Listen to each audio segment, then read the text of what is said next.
नमस्कार. गाव बघितलं, भावाचा बड्डे बघितलात, प्रवास जीवनाचा, मस्तीत जगण्याचा. छोटे छोटे काही प्रोग्राम असतात, छोटं काही असतं. बड्डे वगैरे अगदी दरवर्षाला येतात आणि घरात जर 4 माणसं असतील तर 4 वेळा येतात प्रत्येकाचा बड्डे. 3 असतील 3 वेळा, 6 असतील 6 वेळा. म्हणजे आपल्याला वर्षातून 6 वेळा तर मज्जा करता येणार आहे. शिवाय एखाद वेळेला थोडे पैसे बाजूला काढून ठेवायचे. अगदी किती, महिन्याला 500 म्हणा. महिन्याला 500 काढलेत ना तरी तुम्ही एखादी दापोली, एखादी अलिबाग किंवा आणखीन कुठे जवळच असं रिसॉर्टला वगैरे अशी ट्रिप नक्की करू शकता. सगळेजण एकत्र येऊन आणि मग प्रत्येकाने आपापले वेगळे गेम घ्यायचे बरोबर, धमाल करायची.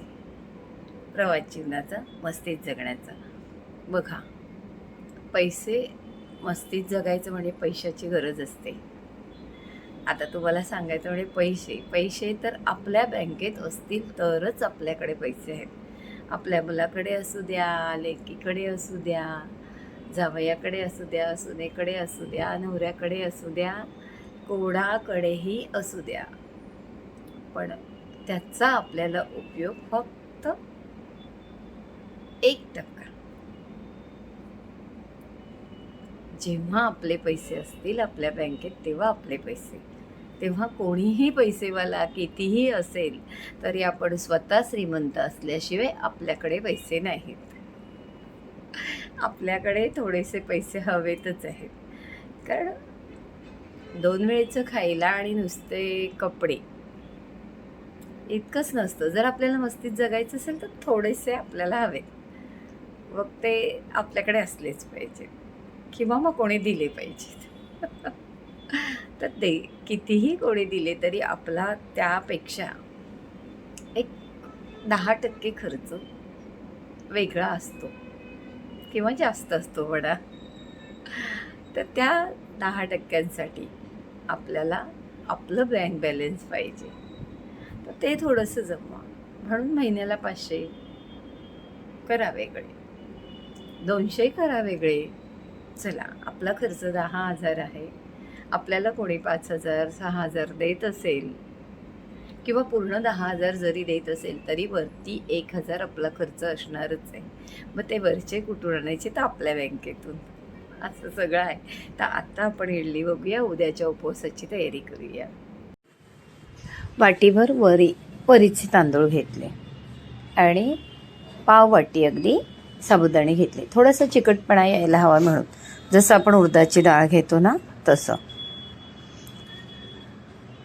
आता हे असं रवाळ बारीक करायचं मिक्सरमधून.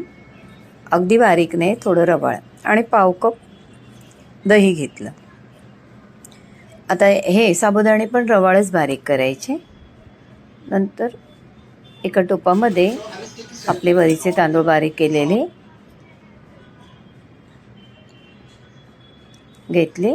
त्याच्यामध्ये आपले साबुदाणे पण नुसत्या वरीचे तांदूळ. आता आपण मुगाचं नाही खात उपवासाला, काही आपण मूग खात असेल तर मुगाची डाळ घ्यायची, अगदी तेवढीच पाव कप, तर आणखीन छान होणार. नसेल खात तर आपले साबुदाणे आहेतच, ते घ्यायचे. पाव कप दही घेतलं आणि हे चांगलं मिक्स करायचं. मिक्स करून तर नाही तरी 15-20 मिनटं ठेवायला असलं पाहिजे.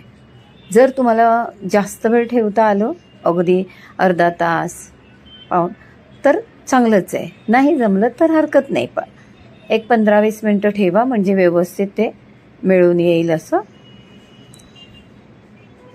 जास्त पाणी घालू नका. मीठ घातलं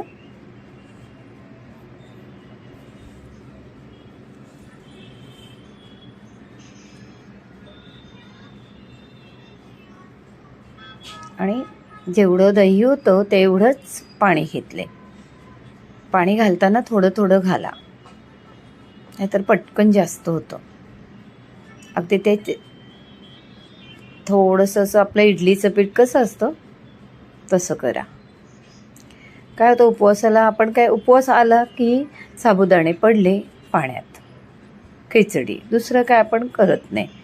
तर हे आता वरीचा भात करतो, शेंगदाण्याची आमटी करतो, तर थोडंसं हे आहे, थोडा त्रास आहे, जास्त नाही. नुसतं हे बारीक करायचे आहेत आणि भिजवायचे आहेत. इडल्या काढायच्या आहेत पटकन. इडल्या पण किती 10-12 मिनटं वाफवल्या की इडल्या तयार. आता हे आपण मिक्स करून थोडे वरीचे तांदूळ आपले कसे आहेत तो त्याच्यावरती पण थोडं अवलंबून आहे पाण्याचं प्रमाण, पण अगदी जपून घाला. थोडं पाणी जास्त झालं तर आपली इडली बिघडते.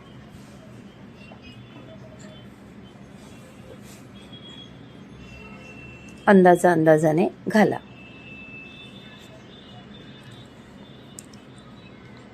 असं आपलं हे बॅटर छान झालेलं आहे इडलीचं. आता आपण चटणीकडे वळूया. चटणी नेहमीप्रमाणे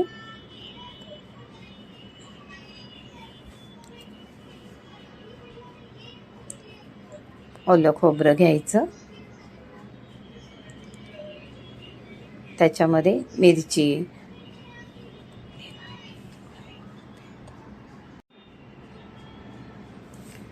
तुम्ही जर कोथिंबीर खात असाल तर घाला, नाहीतर काही गरज नाही. आल्याचा तुकडा हवा असेल तर आल्याचा तुकडा घाला. मी थोडीशी साखर घातली.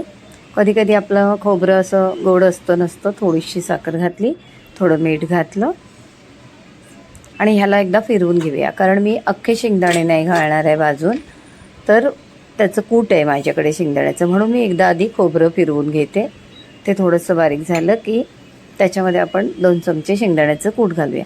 जसं आपण आपली साधी चटणी करतो इडलीसोबत, त्याच्यामध्ये आपण चण्याची डाळ टाकतो भाजलेली खोबऱ्यासोबत, म्हणजे मिळून यायला जे चरचरपणा असतो ना तो निघून जातो.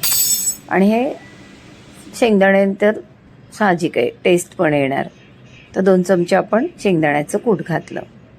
आणि आता हे आपलं एक 15-20 मिनटं आपलं पीठ झालेलं आहे.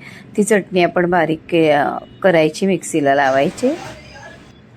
आणि हे आपलं पीठ आता तयार झालेलं आहे 20-1 मिनिटांनी. आता थोडंसं खायचा सोडा घाला, कारण काय थंडीचे दिवस आहेत, तेवढं दही पण आंबट नसतं आपलं, त्यामुळे थोडासा अगदी खायचा सोडा घाला.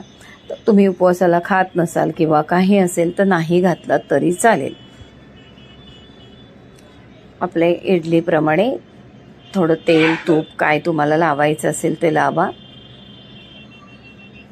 आणि त्याच्यामध्ये आपण इडलीचं बॅटर टाकायचं. काहीतरी वेगळं उपवासाला म्हणून करायचं. बरं, तुम्हाला साधी इडली बनवायची असेल तुमची, तर आधी चला त्या उपवासाचा दिवस आहे, मग घरातही सगळ्यांना साध्या इडल्या बनवायच्या आणि आपल्या त्यातच उपवासाच्या थोड्या काढून घ्यायच्या, मग त्यांच्या इडल्या बनवायच्या. आज मी हेच नेमकं केलेलं आहे. अशा आणि छान आपल्या इडल्या मस्तपैकी झालेल्या आहेत. छान इडली चटणी बघा, उपवास वाटणार नाही, पोटभर मस्त. सकाळी अगदी 10-11 वाजता खाल्लं तर दिवसभर बघायला नको. संध्याकाळचं सगळं उपवासाचं जेवण वगैरे तुमचं मस्त होऊन जाणार आहे. आणि उपवासाला काही वेगळं छान चटणी इडली वाटणारच नाही आपल्याला उपवास आहे म्हणून. कशी वाटली व्हिडिओ? लाईक करा, शेअर करा, सबस्क्राईब करा,